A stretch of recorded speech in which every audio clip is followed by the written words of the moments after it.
Us the latest on the state of negotiations. Well, negotiations, direct negotiations, are pretty much at a standstill right now, Anna, and the signs from Pakistan in particular, where, of course, is the host country, the mediator, all the security personnel has packed up, the city's reopened, and everyone's pretty much left town, those involved in any negotiations. So that gives you a sense that we won't be returning to Pakistan anytime soon for discussions. But what is happening is diplomacy. And that's taking place because there are proposals and there are deals being passed around. The big question is whether both sides are happy enough with some of those proposals to actually once again get to the table. So let me just take you through what the latest Iranian proposal is. This is a sort of a kind of a skinny deal that Iran has put towards the US. The first step is that the US and Israel will end their attacks and guarantee it won't be resumed.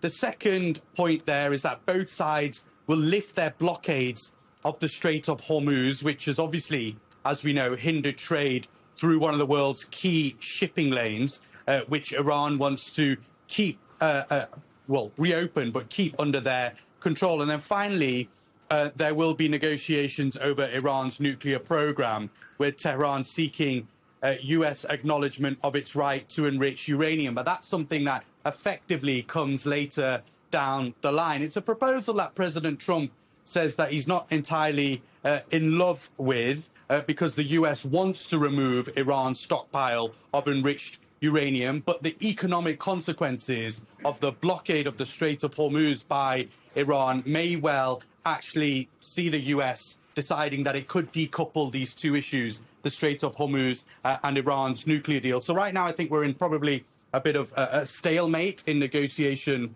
talks. But I think once both sides agree on a proposal to have discussions once again, everything will open up in Pakistan. Security officials will land in Islamabad, and then we'll probably see the two sides getting round the table once again, Anna.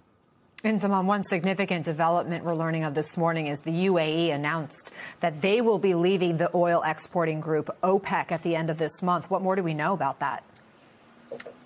This is a seismic decision by the UAE. It's a big moment in geopolitics. It's a big moment in the world's economy as well, because this is the UAE, as they put it, effectively taking control of their oil output. They said that it offers them more flexibility. And one senior UAE government official said to me today that we've played an oversized role in OPEC over the years, but not seen the benefits as a result. As a country right now, we have to reassess everything. And this has all come about because of course, the war in Iran, but right now they have to abide by the OPEC rules. And so they've got caps on the amount of oil they can actually distribute per day. And by leaving OPEC, they could potentially get to around 5 million barrels of oil a day. That's the target from the UAE. And the UAE is one of the few members of this group, of this cartel, which has a significant stockpile of oil. It contributes around 15%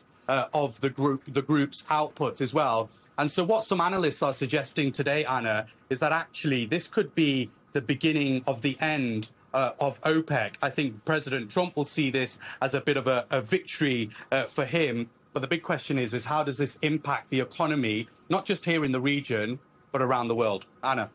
Inzamam Rashid reporting in Dubai. Thank you. Ambassador, what could the UAE's decision to leave OPEC mean for the region or even beyond, especially at a time when we've already been seeing these very high energy prices because of the war? Well, I think Imam is right. I think the immediate result will be more oil on the market. It may prompt other producers. Saudi Arabia also has additional capacity to up theirs, and that should have a moderating effect on prices. It's probably too soon to say it's the end of OPEC, but this will definitely increase oil supplies. The Gulf Cooperation Council, which includes leadership from Qatar, Kuwait, and the UAE, they're meeting today to discuss a response to Iranian strikes during this war. We saw Iran's foreign minister hold talks in Oman over the weekend. What could tensions with these neighbors mean for Iran going forward? Well, clearly Iran is trying to spread its web as wide as it can, to involve as many others as it can to avoid isolation. I don't think anyone in the Gulf, including Oman, is buying it. The Iranian attacks on Gulf energy infrastructure, all the Gulf states have suffered from it. Kuwait, Qatar in particular, Bahrain, Oman itself, Saudi Arabia certainly. There is a new level of enmity here between Iran and the Gulf, and no amount of Iranian diplomacy is going to overcome that. The meeting in Jeddah could bring the Gulf states closer together because Iran will try and exploit any difference between them. They do have different perspectives on this and on the war itself. So the meeting itself is probably at least a symbolic indication of an effort to unify a position.